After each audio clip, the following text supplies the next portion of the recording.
Bonjour. Je suis tombé dans la robotique il y a une dizaine d'années, un petit peu par hasard, en suivant Bruno Maisonnier, qui est le fondateur d'Aldébaran. Dans un déjeuner, il m'a expliqué un jour, Fabien, viens me rejoindre, on va changer le monde avec des robots. J'ai plaqué mon boulot, je l'ai rejoint. C'était génial, on a créé Nao, Pepper, des robots extraordinaires, des machines fantastiques que le monde entier nous envie.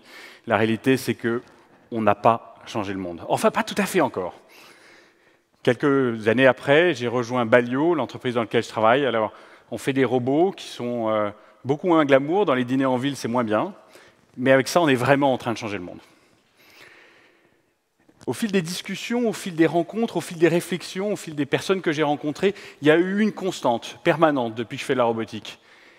Est-ce que tu vis bien, Fabien, avec l'idée de détruire des emplois? Alors, pendant la bonne première partie de ma vie, je me suis consacré à bâtir un argumentaire contre cette idée. Et puis je me suis posé et je suis arrivé rapidement à la conclusion qu'en fait, les robots vont changer profondément notre rapport au travail. Les robots vont détruire des millions d'emplois et c'est une super bonne nouvelle. Quand je vous le dis comme ça, vous pouvez dire le mec il a fumé un petit peu.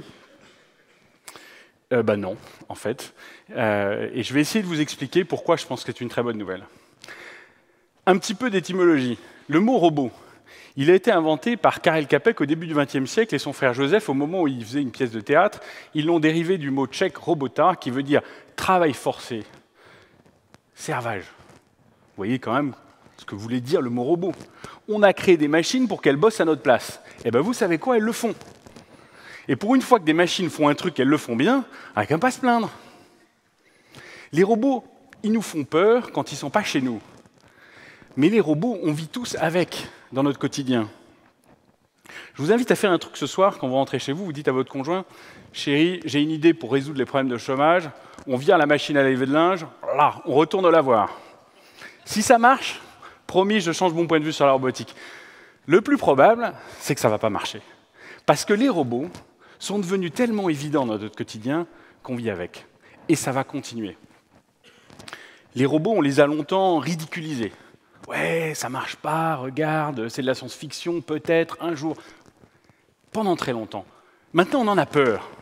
On en a peur parce qu'on voit l'accélération, on voit l'impact de l'intelligence artificielle et on voit la force de ce que ces machines vont pouvoir faire sur nous.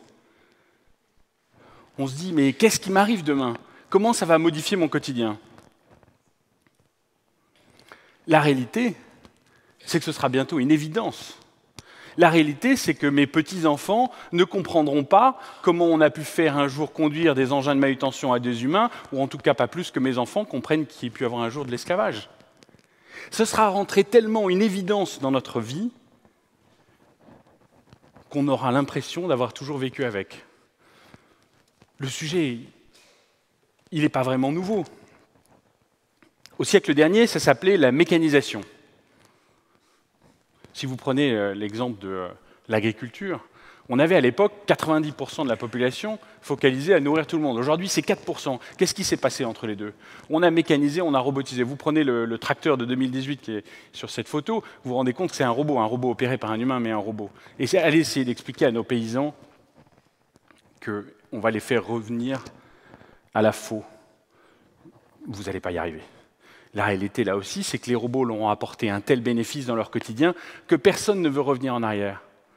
Dans mon secteur d'activité, qui est la logistique, il y a 200 milliards de mouvements de palettes par an. 200 milliards de mouvements de palettes par an, moins d'1% sont faits par des robots. L'essentiel, c'est fait par des opérateurs. Il y a 7 millions de personnes qui, tous les jours, bougent des palettes dans nos entrepôts. Est-ce que vous imaginez une seule seconde qu'il va y avoir des voitures autonomes sur les routes et que dans nos entrepôts, on aura des mecs qui conduisent des engins de manutention? Mais jamais de la vie.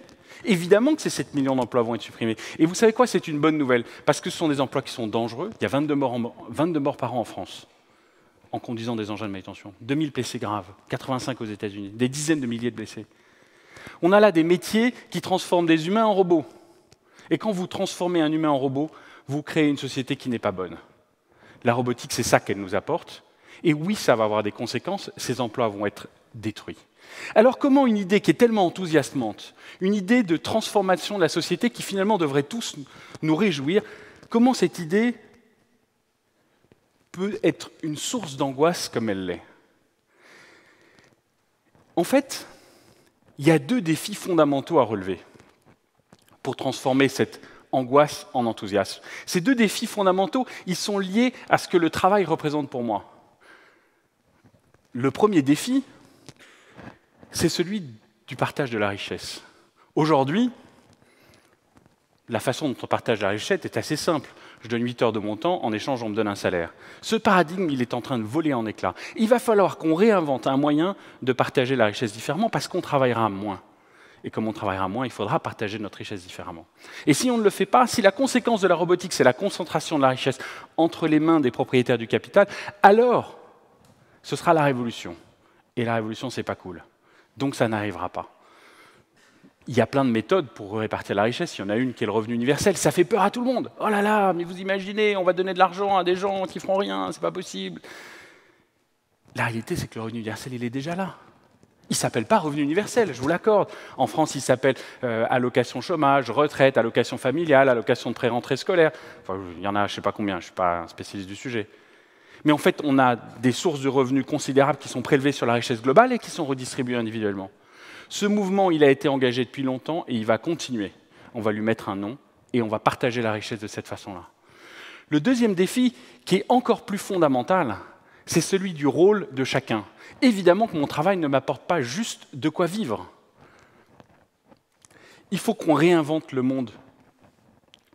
Il faut qu'on construise un système dans lequel les gens vont s'accomplir autrement que par leur travail.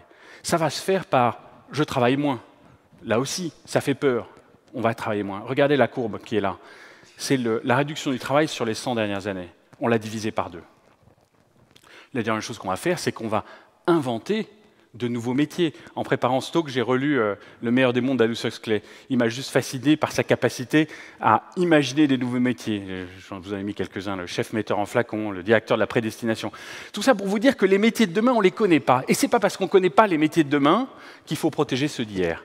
Au contraire, il faut s'embarquer dans cette aventure enthousiasmante, extraordinaire, qui nous ouvre un futur gigantesque, dans lequel les robots vont nous permettre de construire une société dans laquelle on partagera mieux la richesse et dans laquelle chacun aura une capacité à s'accomplir autrement que par son travail. Si nous arrivons à faire ça,